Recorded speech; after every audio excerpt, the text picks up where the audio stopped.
ମାନେ ଏପରିକି ଏମିତି ସମୟ ଆସିଥିଲା ଯେ ଆମର ଇଂଲଣ୍ଡ ରାଣୀ ତାଙ୍କ ଡିଜିଟାଲ୍ କରିକି ତାଙ୍କ ଫେସବୁକ୍ରେ ମଧ୍ୟ ମୋ ଫଟୋ ଥିଲା ଏବଂ ଜାପାନର ପ୍ରଧାନମନ୍ତ୍ରୀ ଯିଏ ମରିଯାଇଥିଲେ ତାଙ୍କର ବି ଥିଲା ଏବଂ ଆମର ଯିଏ ଅଛନ୍ତି ରାଷ୍ଟ୍ରପତି ଦ୍ରୌପଦୀ ମୁର୍ମୁ ମହାମହିମ ଦ୍ରୌପଦୀ ମୁର୍ମୁ ତାଙ୍କର ଫେସବୁକ୍ରେ ମଧ୍ୟ ମୋ ଡିଜିଟାଲ୍ ପେଣ୍ଟିଂ ଥିଲା। नमस्कार खबर हब ओडिशा को स्वागत करुच्ची मु सुशांत। दर्शक बंधु गाँ सेतेबेले गौरव करिथाए जेतेबेले गाँर पुओ गाँ पई सम्मान आनिथाए। गाँ सेतेबेले गौरव करिथाए जेतेबेले गाँर सम्मान केवल राज्य नुहे देश रे एवं देश बाहर मध्य सम्मानित पाइथाए।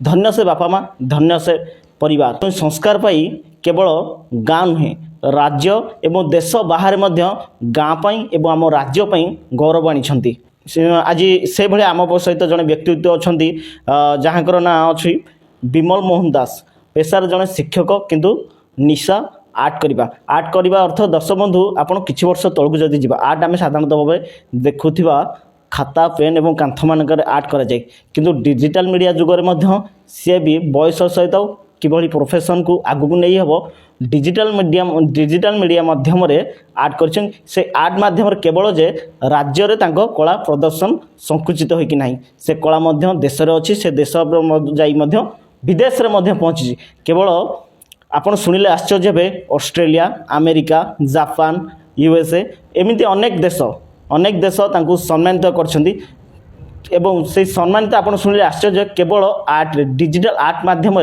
किभली भावे निज कला को प्रदर्शन करते सब बड़ कथा आर्ट माध्यम अर्थात तांको डायरेक्शन माध्यम कलाकार माध्यम राष्ट्रपति पुरस्कार पाई सबुठार खुशी विषय है से आम राज्यर आम ओडिशार सीधासल कथा आज अच्छा आम से ही सुयोग्य सन्तान से माटीर सुयोग्य सन्तान तिगिरिया ब्लॉक बिंधाणीमा गाँव विमल मोहन दास पेशार जड़े शिक्षक किंतु निशा तांकर आर्ट करवा कथा सर आपको स्वागत कर नमस्कार सर आपण प्रथम आप परिचय जाना मो ना हूँ विमल मोहन दास बापा ना ब्रजमोहन दास आउ कटक जिला तिगिरा ब्लॉक बिंधाणा ग्राम। सर आम जहाँ कथा होता आपको बैकफुट कैमेरा बापा माँ आप तीनोटी संतान थे बड़ भाई थे एयरफोर्स रे बाबा थे आर्मी रे सीधा सब दर्शक जदि कहवा एक सेनार परिवार आप कहले भूल हेबनी जेहेतु बड़ भाई अच्छा डिफेन्स रे बाबा भी थे भौणी थे केमती यही आर्ट प्रति आसले आप जदि कह जड़े पेशार जड़े शिक्षक अच्छा केमती आर्ट प्रति एत केते कष्ट कर केमती ए जर्नी केमती स्टार्ट करथिले आर्ट मो जेजाबा थे जड़े ड्रॉइंग पंडित से फॉरेन क्वालिफाइड आठगड़ जो विश्वनाथ विद्यापीठ अच्छी से 5th George king high school से ड्रॉइंग पंडित से फॉरेन क्वालिफाइड तांकर निश्चित भाव में मो प्रति किसी अच्छी मुझे देखनी किंतु एपटे मो बो हरिका 5 भौणी से भी जड़े आर्टिस्ट आ मामू भी जड़े पुलिस डीएसपी रैंक रिटायर्ड करते सी जड़े फिल्म रे भी आर्ट डायरेक्ट काम कर निश्चित तो किसी रही तेणुक छुआ दिनू आर्ट प्रति भारी थाए जो माड़ भी अनेक खाऊ किंतु आर्ट छाड़ी हुए नहीं। सर जदि देखा केवल आर्ट आपण बाबा थे डिफेन्स रे भाई बड़ भाई जहाँ कथा होते डिफेन्स रे थे सान आपण भौणी सान थे बड़ भौणी थे किंतु आपन को कला प्रति ये आर्ट प्रति केमती इंटरेस्ट आसला केमती केते वर्ष काम आरंभ करथिले नहीं छुआ दिन इंटरेस्ट अच्छी किंतु से आम तो तुली फिल्म देखी नी आम गाँव सब ड्रामा हुए कांथे सब आर्ट करती आम गाँव से बयस्क आर्टिस्ट मैंने करती से मोर देखी मोर इच्छा था मुझे करती किंतु कालक्रमे मत मो आर्ट देखिकी सार मैंने भल पाती अरे यहाँ करदे से करदे से आग्रह है मुझे आर्ट काम करी से तो मैंने टीवी नाला कि कौन मीडिया नाला किंतु जो सीमित जगह भितर आम टिके आम लोग परिचित होता है आर्ट आम जो बही देखू आम इच्छा हो कि आँखिया आंकू जो सक्सेस हो जाए से आमर जो प्रशंसा करती से आम आग्रह प्रकाश करूँ कि आर्ट करूँ बोली।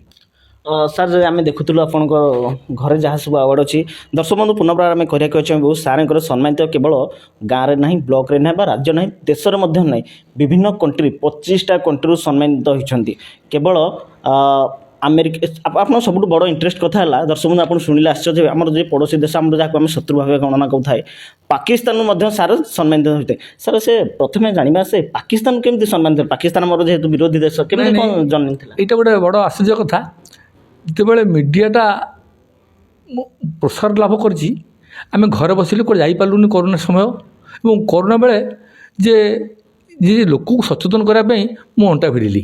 ମୁଁ ଘରେ ବସିକି ବିଭିନ୍ନ ପ୍ରକାର ଚିତ୍ର କଲି ଏବଂ ତାକୁ ମିଡ଼ିଆରେ ଛାଡ଼ିଲି। ଏବଂ ମୁଁ କେବେ ସ୍ୱପ୍ନରେ ଭାବିନଥିଲି ଯେ ଏଇ ଆର୍ଟ ଯେ ସମଗ୍ର ପୃଥିବୀ ଭିତରେ ରେକର୍ଡ଼ ସୃଷ୍ଟି କରିବ। ମୁଁ ବୁକ୍ ୱାର୍ଲଡ଼ ରେକର୍ଡ଼ ପାଇଛି, ଅନେକ ପାଇଛି, କିନ୍ତୁ ମୁଁ ପ୍ରଥମେ ଯେତେ ମୁସଲିମ କଣ୍ଟ୍ରି ଅଛି ଏଇ ଏପରିକି ପାକିସ୍ତାନ ବି ପାଇଛି, କିନ୍ତୁ ଯେତେବେଳେ ଏଇଟା ମୁଁ ମିଡ଼ିଆରେ ଛାଡ଼ିଲି ମୋତେ ଲୋକ ବହୁତ ଥଟ୍ଟା ପରିହାସ କରିଥିଲେ ଏବଂ ମୁଁ ବାଧ୍ୟ ତାକୁ ଡିଲିଟ୍ କରିଥିଲି, କାରଣ ମୁଁ ଏତେ ପ୍ରଶ୍ନର ଉତ୍ତର ଦେବା ପାଇଁ ମୋ ପାଖରେ ସକ୍ଷମ ନଥାଏ। ସାର୍ ଯଦି ଦେଖିବା ଆପଣ ପାଇଁ ଆପଣ ସଫଳତା ପଛରେ କୋଭିଡ୍-19 ମଧ୍ୟ ଏକ ସକ୍ସେସ୍। ହଁ, କୋଭିଡ୍-19 ମୋତେ ଆକ୍ଚୁଆଲି ପରିଚୟ ଦେଇଛି, କାରଣ ଘରେ ଯେଉଁ 2 ବର୍ଷ କାଳ ବସିଲୁ ଆଉ ଏତେ ଆର୍ଟ କଲୁ ଯେ ଏପରିକି ଏ ନେପାଳ ଭଳି ଦେଶ ସେ 5-7ଟା କଣ୍ଟ୍ରି ମିଶିକି ମଧ୍ୟ ମୋତେ ଗୋଟେ ସମ୍ମାନିତ କରିଛନ୍ତି। ୟୁପି ଏବଂ ଭାରତର ପ୍ରତ୍ୟେକ ରାଜ୍ୟ ବି ମଧ୍ୟ କରିଛନ୍ତି, ଅନ୍ୟ ଦେଶ ବି କରିଛନ୍ତି। ତାପରେ ପରବର୍ତ୍ତୀ ସମୟରେ ଆମେ ଆର୍ଟ ମାଧ୍ୟମରେ ପାଇଛୁ, କିନ୍ତୁ କରୋନା ମୋ ବାଟକୁ ଉନ୍ମୁକ୍ତ କରିଥିଲା। ସାର୍ ଆମେ ଦେଖୁଥିଲୁ ଆପଣ ଯାହା ମାନପତ୍ର ଥିଲା ସେଥିରେ ତା ଦେହରେ ସାର୍ଙ୍କର ଦର୍ଶକ ବନ୍ଧୁ ଆମେ ପୁନର୍ବାର କରିବାକୁ ଚାହିଁବୁ।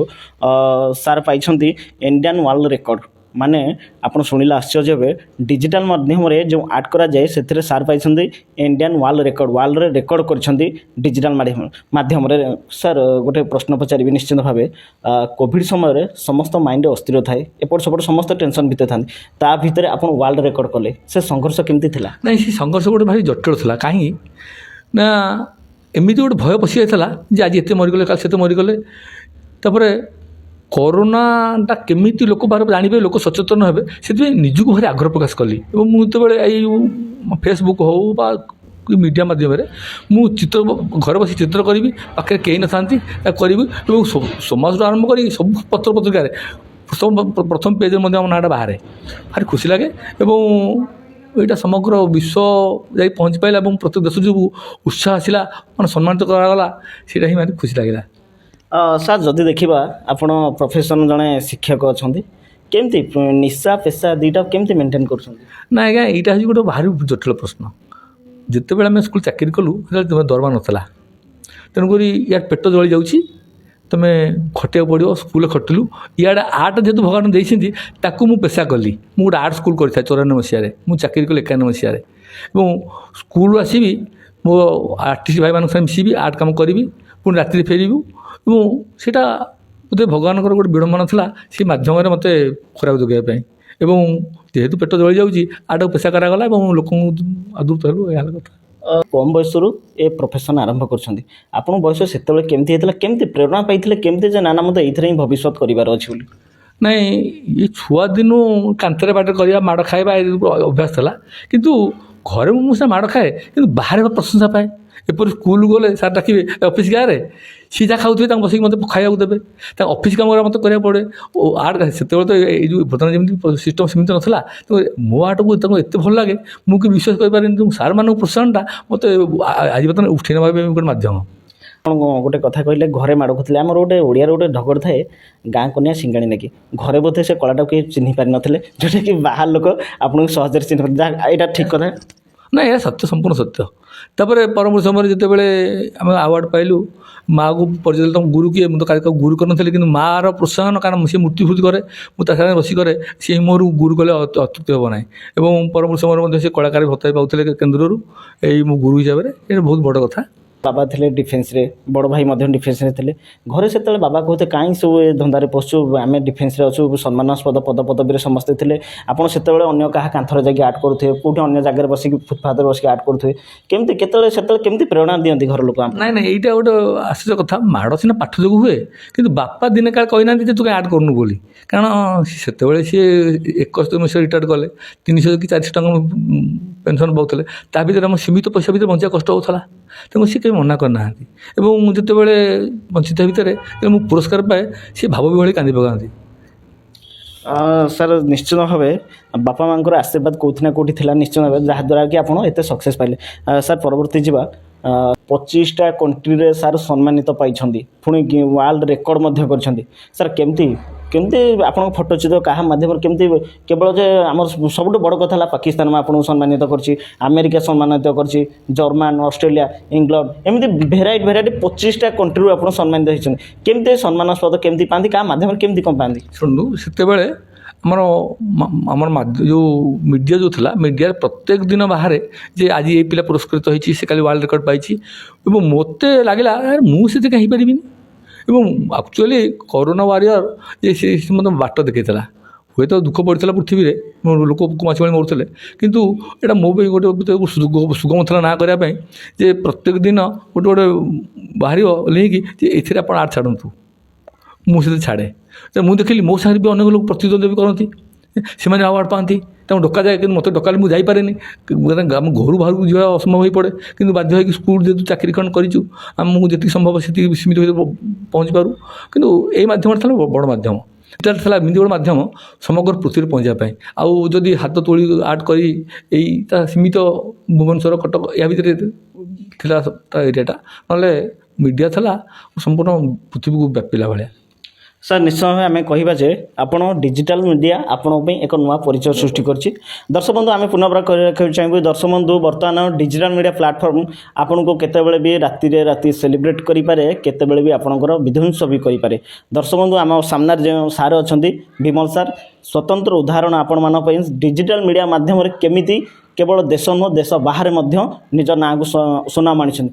ସାର୍ ଯଦି ଦେଖିବେ ଆପଣ ଶିକ୍ଷକତା ଜଣେ ଅଛନ୍ତି, ତା ଭିତରେ ଏସବୁ କାମ କରନ୍ତି, ତା ଭିତରେ ଅନେକ ସମୟରେ ପୁରସ୍କୃତ ପାଆନ୍ତି। ପୁରସ୍କୃତ ଯେତେବେଳେ ପାଉଥିବେ ନିଶ୍ଚିନ୍ତ ଖୁସି ଲାଗୁଥିବ। ପାଖ ପଡ଼ିଶା ଘର ଅଛନ୍ତି ବା ଯେଉଁ ଆପଣଙ୍କ ଷ୍ଟାଫ୍ ମାନେ ଅଛନ୍ତି, କେମିତି କ'ଣ ଆପଣଙ୍କୁ କଥା ହୁଅନ୍ତି ଆପଣଙ୍କ ସହିତ? ନାଇଁ, ମୁଁ ଟିଚିଂ ଲାଇନ୍ରେ ମୁଁ ଶିକ୍ଷକତା ଭିତରେ ବହୁତ ପୁରସ୍କାର ପାଇଛି ଶିକ୍ଷକତା ଭିତରେ, କାରଣ ଭଲ ଶିକ୍ଷକ ହିସାବରେ ପାଇଛି। ତାପରେ ଶିକ୍ଷକମାନଙ୍କ ଭିତରେ ମୋତେ ଆଦୃତ ସମଗ୍ର ଓଡ଼ିଶା ଯାକ ଶିକ୍ଷକ ବି ଜାଣନ୍ତି ଯେ ମୁଁ ଶିକ୍ଷକ ଆର୍ଟିଷ୍ଟ ବୋଲି। ସିନା ଏବେ ମିଡ଼ିଆଟା ହେଇଗଲା, ଆଗରୁ ଏତେ ମିଡ଼ିଆ ନଥିଲା।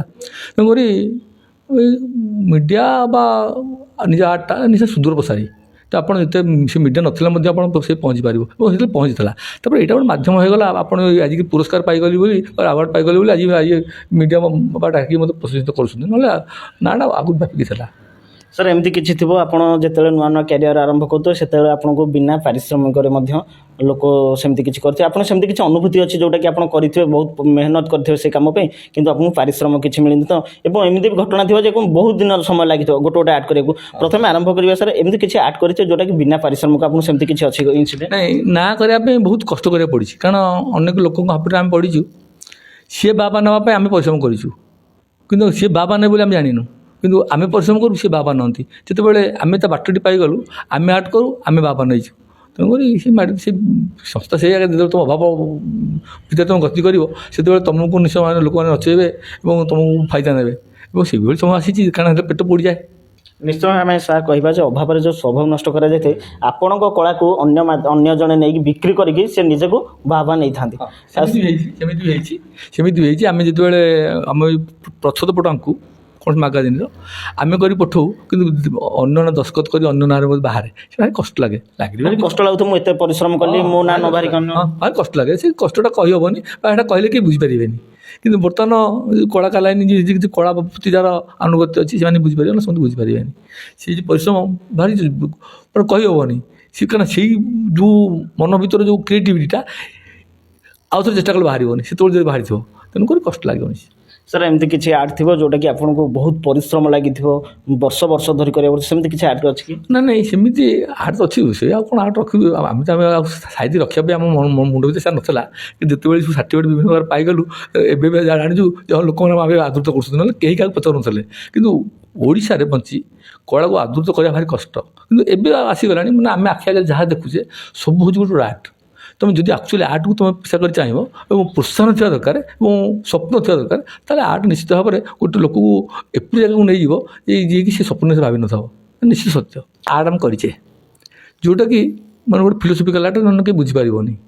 ସେଇଟାକୁ ଆମେ ଅନୁମାନ କରିକି ପକାଇ ଦେଇଥିବୁ, ସେ ଘରେ ଥିବ, କିନ୍ତୁ ଅଚାନକ ମନେ ପଡ଼ିବ ଆରେ ହେଇଟାକୁ ମୁଁ ଛାଡ଼ିବି, ଅସୁବିଧା କ'ଣ ହେବ? କିନ୍ତୁ ସେଇ ଆର୍ଟ ଯେ ତୁମକୁ ଆୱାର୍ଡ଼ କରିକି ତୁମକୁ ସମ୍ମାନିତ ତୁମକୁ ପରିଚୟ ଦେବ, ତୁମେ କେବେ ସ୍ୱପ୍ନରେ ଭାବିନଥିବ।